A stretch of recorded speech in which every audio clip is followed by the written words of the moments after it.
Welcome to TG five roundup. ముందుగా headlines చూద్దాం. పరకాలలో కాంగ్రెస్ హామీలపై ఆర్ఎస్ ప్రవీణ్ కుమార్ ఫైర్. 6 గ్యారంటీలు మోసమేనన్న బీఆర్ఎస్ ఆరోపణ.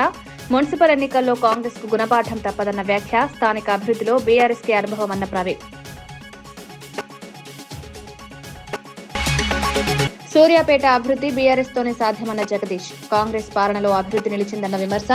మున్సిపల్ ఎన్నికల్లో బీఆర్ఎస్ కు మద్దతు కోరిన జగదీష్. సూర్యాపేట భవిష్యత్తు బీఆర్ఎస్ చేతుల్లోనే భద్రమన్న వ్యాఖ్య.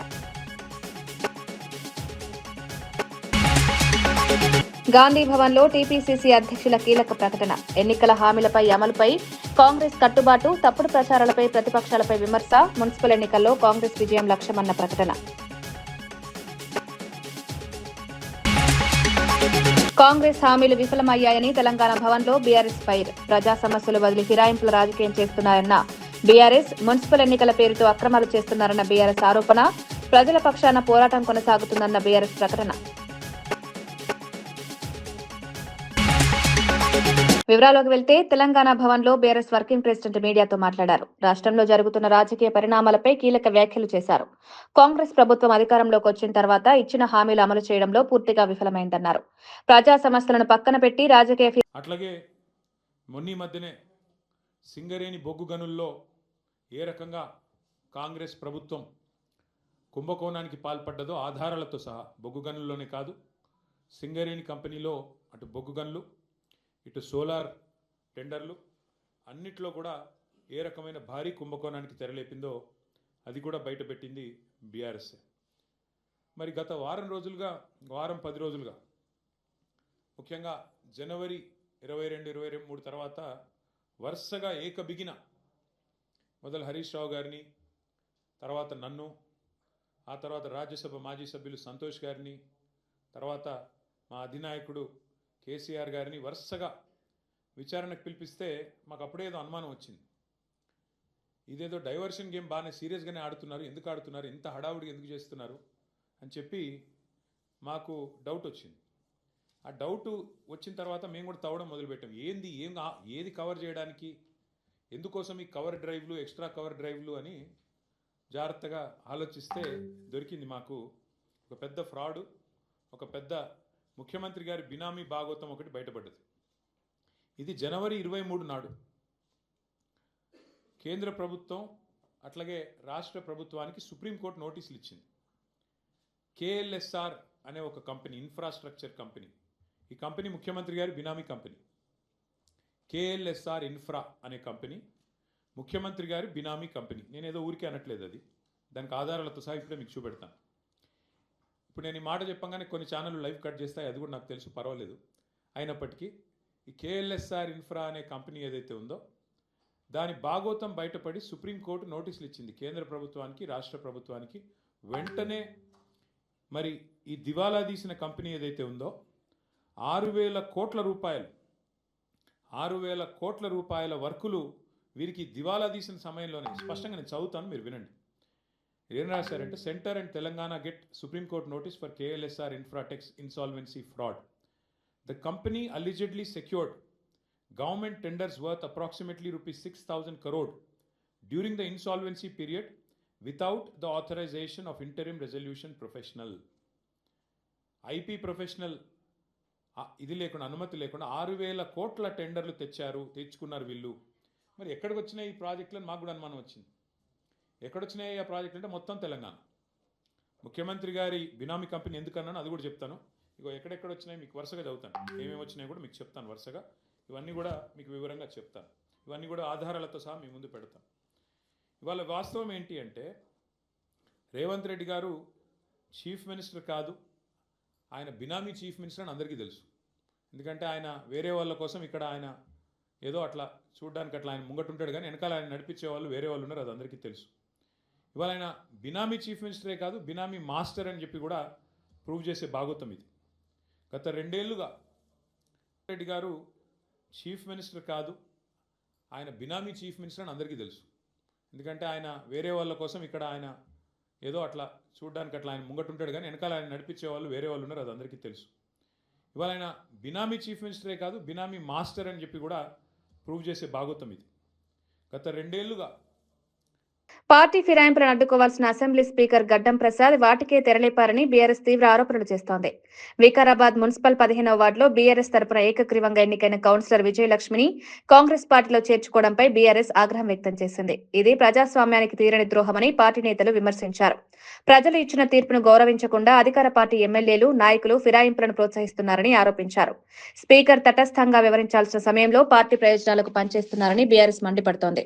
మనస్ఫూర్తిగా ఆహ్వానించినందుకు, నన్ను సమర్థించినందుకు వారికి ప్రత్యేక ధన్యవాదాలు తెలుపుకుంటూ, పెద్దలు గౌరవనీయులు ప్రసాదన్న గారి నాయకత్వంలో పనిచేయడానికి సిద్ధంగా ముందుకొచ్చాం. పటాన్చెరు నియోజకవర్గంలో మాజీ మంత్రి ఎమ్మెల్యే హరీష్ రావు పర్యటించారు. గడ్డపోతార మున్సిపాలిటీ పరిధిలో మాదారం గ్రామంలో ఆయన పర్యటించి మహిళలు ఎదుర్కొంటున్న సమస్యలను స్వయంగా తెలుసుకున్నారు. ధరల పెరుగుదల, సంక్షేమ పథకాల నిలిపివేత వల్ల తీవ్ర ఇబ్బందులు పడుతున్నామని మహిళలు వాపోయారు. మహిళల భద్రతకు కల్పించడంలో ప్రభుత్వం విఫలమైందని హరీష్ రావు విమర్శించారు. బీఆర్ఎస్ హయాంలో అమలైన సంక్షేమ పథకాలు ప్రజలు గుర్తు చేసుకుంటున్నారని తెలిపారు. ప్రజా సమస్యలపై బీఆర్ఎస్ పోరాటం కొనసాగుతుందని స్పష్టం చేశారు. ఇవాళ కేసీఆర్ మాకుంటేనే మాకు వచ్చింది.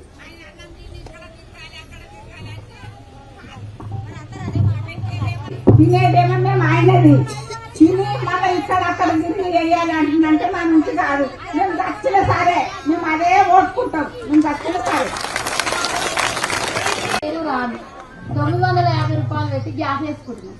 నెలకు 2 గుడ్డ వేసుకుంటే ₹1 నా అకౌంట్లో పడాలి కదా. ₹1 కూడా పడతలేదు. ముందు 550 ఉండే గ్యాస్, ఇప్పుడు 950 రూపాయలు చేసినారు.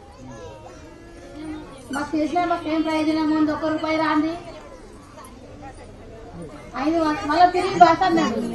ఏ బస్ అప్పుడు మేము పోతే ఏడాది ఒక్క దగ్గరనే అర్థం మా ఊరా, మా ఇంట్లో ఒకటే బస్సు తిరుగుతుంది మా ఊరు. మేము టైంకి ఏం పోలేము. ఇక ఆటలో లేవు, బస్సు లేవు. మా బస్సు ఏంటి మేము బుక్ చేసుకొని పోవాలి. 3-4 జగిత్యాల ఎమ్మెల్యే సంజయ్ పార్టీ మారిన ఫిర్యాదును డిస్మిస్ చేయడంపై మాజీ మంత్రి ఎమ్మెల్యే జగదీష్ రెడ్డి తీవ్రంగా స్పందించారు. అసెంబ్లీ స్పీకర్ న్యాయబద్దంగా వ్యవహరించడం లేదని ఆరోపించారు. బహిరంగంగా పార్టీ మారి కాంగ్రెస్ సమావేశాల్లో పాల్గొంటున్న స్పీకర్ కు అవి కనబడకపోవడం దురదృష్టకరమన్నారు. పార్టీ ఫిరాయించిన ఎమ్మెల్యేలు కాంగ్రెస్ కండువాలు కప్పుకున్న దృశ్యాలు స్పష్టంగా ఉన్నా చర్యలు తీసుకోకపోవడం ఏకపక్ష నిర్ణయమని విమర్శించారు. స్పీకర్ నిర్ణయాన్ని ప్రజలు గమనిస్తున్నారని, కోర్టులో శిక్ష తప్పదని స్పష్టం చేశారు. చట్టపరంగా ఈ నిర్ణయం నిలవదని జగదీష్ రెడ్డి ధీమా వ్యక్తం చేశారు. మేము అవన్నీ కూడా సబ్మిట్ చేసినాం.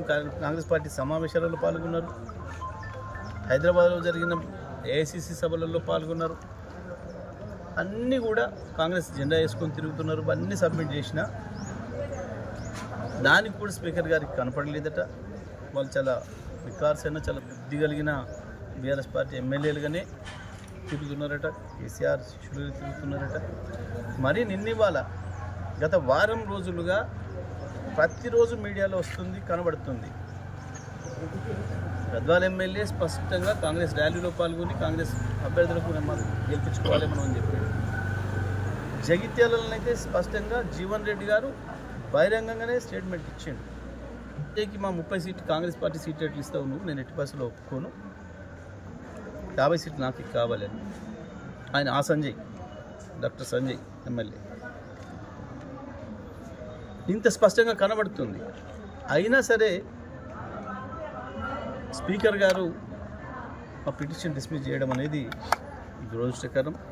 వీళ్ళకి ఏమాత్రం చట్టం అంటే గౌరవం లేదు, న్యాయం అంటే గౌరవం లేదు. తప్పకుండా మేము కోర్టులో తేల్చుకుంటాం. వాళ్ళని డిస్క్వాలిఫై చేయడం అనేది ఖాయం. స్పీకర్ గారి ఏకపక్ష నిర్ణయాన్ని ప్రజలందరూ కూడా గమనిస్తున్నారు. ఏమాత్రం ఆయన ఒక స్పీకర్గా న్యాయబద్ధంగా ప్రవర్తిస్తలేరు అనేది స్పష్టంగా అర్థమవుతుంది. వీటన్నిటి ప్రభావం కూడా స్థానిక సంస్థల ఎన్నికలు కూడా పడుతుంది, మున్సిపల్ ఎన్నికలు కూడా పడుతుంది. ప్రజలు సరైన బుద్ధి చెప్తారు. ఓటు ద్వారానైనా మేము వాళ్ళని డిస్క్వాలిఫై చేయిస్తాం, వాళ్ళని ఓడగొట్టి తీస్తాం. వృద్ధ మహిళను లక్ష్యంగా చేసుకుని గొలుసు దొంగతనాలకు పాల్పడుతున్న నిందితుడిని పోలీసులు అరెస్ట్ చేశారు. హైదరాబాద్ బీహెచ్ఎల్ పరిధిలోని ఓల్డ్ ఎంసీఏజీఐ కాలనీలో గత నెల 31న నడుచుకుంటూ వెళ్తున్న వృద్ధురాలి మెడలో బంగారు గొలుసును రాజేష్ అనే నిందితుడు తెరుచుకుని పరారయ్యాడు. బాధితురాలి ఫిర్యాదుతో కేసు నమోదు చేసిన పోలీసులు సీసీటీవీ ఫుటేజ్ ఆధారంగా నిందితుడిని గుర్తించి పట్టుకున్నారు. విచారణలో మరిన్ని గొలుసు దొంగతనాలకు పాల్పడినట్టు నిందితుడు ఒప్పుకున్నట్లు పోలీసులు తెలిపారు. ప్రజలు అప్రమత్తంగా ఉండాలని, అనుమానాస్పద వ్యక్తులపై వెంటనే సమాచారం ఇవ్వాలని పోలీసులు సూచించారు. టీమ్స్ ఎవరైతే ఉన్నారో శనివారం మధ్యాహ్నం నాడు ఒక కంప్లైంట్ రావడం జరిగింది. ఒక లేడీ MIG లో ఉన్న రామాలయం నుంచి ఒక లేడీ ముసలామె 73 ఏళ్ల ఆమె నడుచుకుంటా పోతా ఉంటే స్నాచింగ్ జరిగిందని చెప్పేసి కంప్లైంట్ వచ్చింది.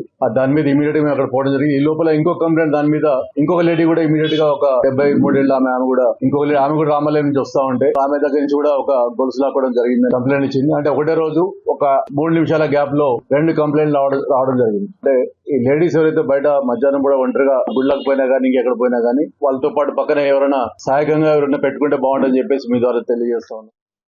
రంగారెడ్డి జిల్లా మోయినాబాద్ మండలం కేతిరెడ్డిపల్లిలో చోటు చేసుకున్న హత్య రాష్ట్రాన్ని షాక్కి గురిచేసింది.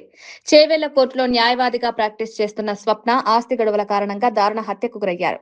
ఈ ఘటనలో సొంత అన్నే హత్యకు పాల్పడ్డారని పోలీసులు నిర్ధారించారు. కుటుంబ ఆస్తి విషయంలో గత కొంతకాలంగా వివాదాలు కొనసాగుతున్నట్లు పోలీసులు తెలిపారు. నిందితుడిని అదుపులోకి తీసుకుని విచారణ చేపట్టారు. న్యాయవృత్తిలో ఉన్న మహిళపై సొంత కుటుంబ సభ్యుడే దాడికి పాల్పడడం కలిసివేస్తోందని స్థానికులు ఆవేదన వ్యక్తం చేస్తున్నారు. ఈ ఘటన కుటుంబ విభేదాల తీవ్రతను మరోసారి బయటపెట్టింది.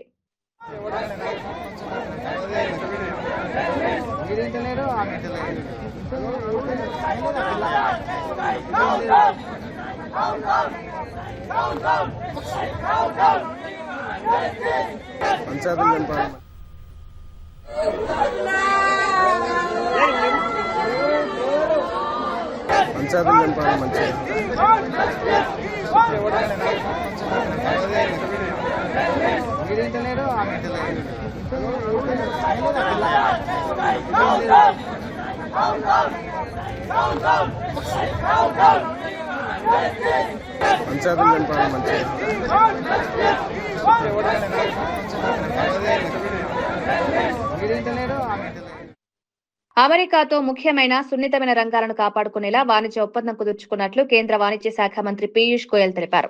అమెరికాతో వాణిజ్య ఒప్పందంపై లోక్సభలో ఆయన అధికారిక ప్రకటన చేశారు. ఈ ఒప్పందంలో వ్యవసాయం, పాడి పరిశ్రమ వంటి కీలక రంగాలకు నష్టం కలగకుండా కేంద్ర ప్రభుత్వం ప్రత్యేక జాగ్రత్తలు తీసుకుంటుందని స్పష్టం చేశారు. అగ్రరాజ్యంతో జరిగిన చర్చల్లో భారత ప్రయోజనాలు కాపాడగలిగామన్నారు. దేశ రైతులు, పాడి పరిశ్రమపై ఆధారపడిన వర్గాల భవిష్యత్తును దృష్టిలో పెట్టుకుని నిర్ణయాలు తీసుకున్నట్లు చెప్పారు. వాణిజ్యపరంగా భారత్ బలంగా నిలబడేలా ఈ ఒప్పందం ఉపయోగపడుతుందని కేంద్ర ప్రభుత్వం అభిప్రాయపడుతోంది. दर घटाकर 18% करने की घोषणा की। यह अमेरिका द्वारा कई प्रतिस्पर्धी देशों पर लगाए गए टैरिफ से कम है, जिससे अमेरिकी बाजार में भारत की निर्यात प्रतिस्पर्धात्मकता में वृद्धि होगी। यह समझौता भारतीय निर्यातकों को विशेष रूप से श्रम प्रधान क्षेत्रों और विनिर्माण में महत्वपूर्ण तुलनात्मक लाभ भी प्रदान करता है कि खाद्य और कृषि क्षेत्र में भारत की प्रमुख హనుమకొండ జిల్లా పరకాల మున్సిపాలిటీ ఎన్నికల ప్రచారంలో బీఆర్ఎస్ రాష్ట్ర నాయకులు ఆర్ఎస్ ప్రవీణ్ కుమార్ పాల్గొన్నారు. ఈ సందర్భంగా ఆయన కాంగ్రెస్ ప్రభుత్వంపై తీవ్ర విమర్శలు చేశారు. 6 గ్యారంటీల పేరుతో ప్రజలను మోసం చేసిందని ఆరోపించారు. ఎన్నికల ముందు ఇచ్చిన హామీలను అమలు చేయడంలో కాంగ్రెస్ పూర్తిగా విఫలమైందన్నారు. ప్రజలు ఇప్పుడు వాస్తవాన్ని గ్రహిస్తున్నారని, మున్సిపల్ ఎన్నికల్లో కాంగ్రెస్ కు తగిన గుణపాఠం చెప్తారని ధీమా వ్యక్తం చేశారు. స్థానిక సమస్యల పరిష్కారంలో బీఆర్ఎస్ కి అనుభవం ఉందని పేర్కొన్నారు. పరకాల ఎన్నికలు రాష్ట్ర రాజకీయాలకు కీలకంగా మారాయని వ్యాఖ్యానించారు. సిలిండర్, గృహజ్యోతి, మరి యువ వికాసం, విద్యార్థులకు ఒక్కొక్కరికి స్కూటీలు ఇస్తున్నారు. అమ్మాయిలకు ఇచ్చిందా మీ దగ్గర? ముసలోళ్ళకి అందరికి కూడా 4,000 రూపాయలు ఇస్తున్నారు. ఇచ్చిందా? రైతు రుణమాఫీ మొత్తం కూడా బ్యాంకులలో పోయి మీ ఇష్టం వచ్చిన లోన్లు తీసుకొని డిసెంబర్ 9వ తారీఖు నాడు మీకు మొత్తం కూడా మొదటి సంతకమే రుణమాఫీ మీద పెడతాడు. పెట్టిండా? మరి గ్యారంటీ కార్డు ఇచ్చిన దొంగలు మన ఇళ్లకు ఓటు అడగడానికి వచ్చినప్పుడు గల్ల పట్టాలా లేదా? వాళ్ళది పట్టాలా లేదా?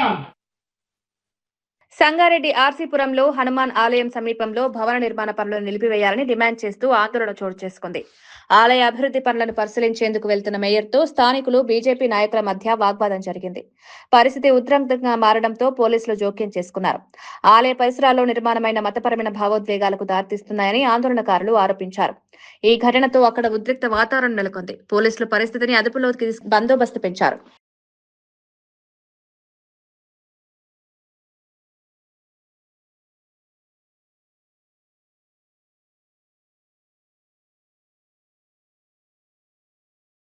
సూర్యాపేట పట్టణ అభివృద్ధి బీఆర్ఎస్ తోనే సాధ్యమని మాజీ మంత్రి జగదీష్ రెడ్డి స్పష్టం చేశారు. మున్సిపల్ ఎన్నికల ప్రచారంలో భాగంగా ఆయన పలు వార్డుల్లో బీఆర్ఎస్ అభ్యర్థులకు మద్దతుగా ప్రచారం నిర్వహించారు. కాంగ్రెస్ పాలనలో అభివృద్ధి నిలిచిపోయిందని విమర్శించారు. మున్సిపల్ ఎన్నికల్లో ప్రజలు బీఆర్ఎస్ కే మద్దతు ఇవ్వాలని కోరారు. సూర్యాపేట భవిష్యత్తు బీఆర్ఎస్ చేతుల్లోనే సురక్షితమని వ్యాఖ్యానించారు. కాంగ్రెస్ అంటేనే దొంగల పార్టీ, దోపిడి పార్టీ. మంచినీళ్ళ కొరకు కూడా మనం రోజుల తరబడి గంటల తరబడి బావుల కాడికి పోవాలి, మోటార్ల కాడికి పోవాలి, ట్యాంకర్ వస్తే దాని కాడ కొట్టుకోవాలి, జైల్లో పోవాలి. ఈ పరిస్థితి ఉంది. మరి అన్ని పోయి సూర్యాపేటను కూడా ఒక శాంతియుతమైన పట్టణంగా చేసుకున్నాం మనం. ఈ 2 ఏళ్ల కాంగ్రెస్ పాలన బాగలేదు అని చెప్పాలంటే మీరు ఇలా మీ చేతికి వచ్చిన ఆయుధం ఓటు. మీరు గొడవతో దెబ్బ కొట్టే పని లేదు, పగితం కలిసి పని లేదు. మీ చేతుల్లో ఓటు, మీరు బూతులకు ఏదైతే పోతున్నారో ఆ ఓటు కారు గుర్తు మీద వస్తే మీరు అన్నిటికీ సమాధానం చెప్పినట్టు, మీరు చేసిన మోసాలకు మా సమాధానం ఇదే అని చెప్పి కాంగ్రెస్ పార్టీకి చెప్పినట్టయితే అందరూ కూడా కారు గుర్తు మీద ఓటేసి. గాంధీ భవన్ లో టీపీసీసీ అధ్యక్షులు మహేష్ కుమార్ గౌడ్ మీడియా సమావేశం నిర్వహించారు. రాష్ట్రంలో కాంగ్రెస్ ప్రభుత్వం చేపడుతున్న కార్యక్రమాలపై ఆయన వివరించారు. ఎన్నికల హామీల అమలుపై కాంగ్రెస్ కట్టుబడి ఉందని స్పష్టం చేశారు. ప్రజలకు ఇచ్చిన మాట నిలబెట్టుకునేందుకే బాధ్యత కాంగ్రెస్ తీసుకుందన్నారు. రాష్ట్ర అభివృద్ధి కోసం ప్రభుత్వం స్పష్టమైన ప్రణాళికతో ముందుకు వెళ్తోందన్నారు. మున్సిపల్ ఎన్నికల్లో కాంగ్రెస్ విజయమే లక్ష్యంగా పనిచేస్తున్నామని తెలిపారు. ఈ ప్రెస్ మీట్ రాష్ట్ర రాజకీయాల్లో ప్రాధాన్యం సంతరించుకుంది. ఈ రాష్ట్రంలో బీజేపీ పార్టీకి 8 మంది పార్లమెంట్ సభ్యులు గెలిపించినారు ప్రజలు.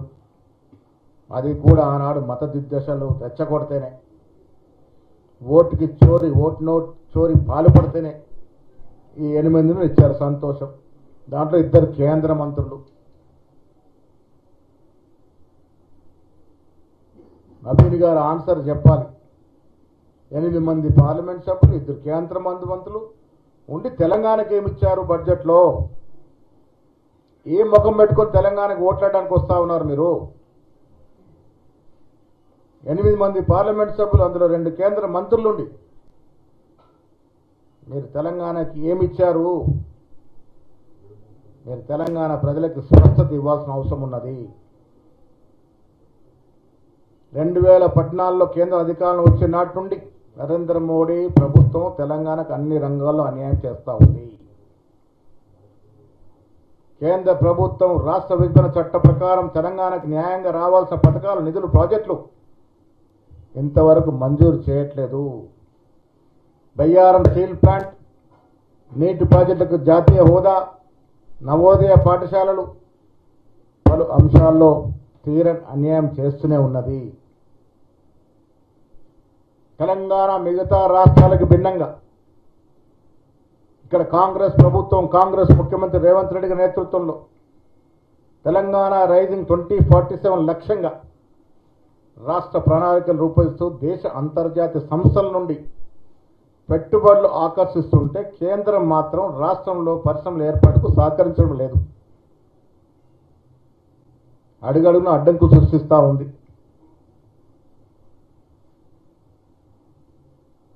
నిన్నగాక మొన్న ప్రవేశపెట్టిన బడ్జెట్లో రాష్ట్రానికి తీరని అన్యాయం జరిగింది.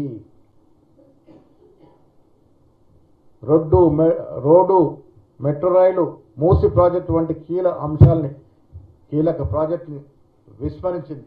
మరోసారి హెడ్లైన్స్ చూద్దాం. పరకాలలో కాంగ్రెస్ హామీలపై ఆర్ఎస్ ప్రవీణ్ కుమార్ ఫైర్. 6 గ్యారంటీలు మోసమేనన్న బీఆర్ఎస్ ఆరోపణ. మున్సిపల్ ఎన్నికల్లో కాంగ్రెస్ కు గుణపాఠం తప్పదన్న వ్యాఖ్య. స్థానిక అభివృద్ధిలో బీఆర్ఎస్ కి అనుభవం అన్న ప్రవీణ్. సూర్యాపేట అభివృద్ధి బీఆర్ఎస్ తోనే సాధ్యమన్న జగదీష్. కాంగ్రెస్ పాలనలో అభివృద్ధి నిలిచిందన్న విమర్శ.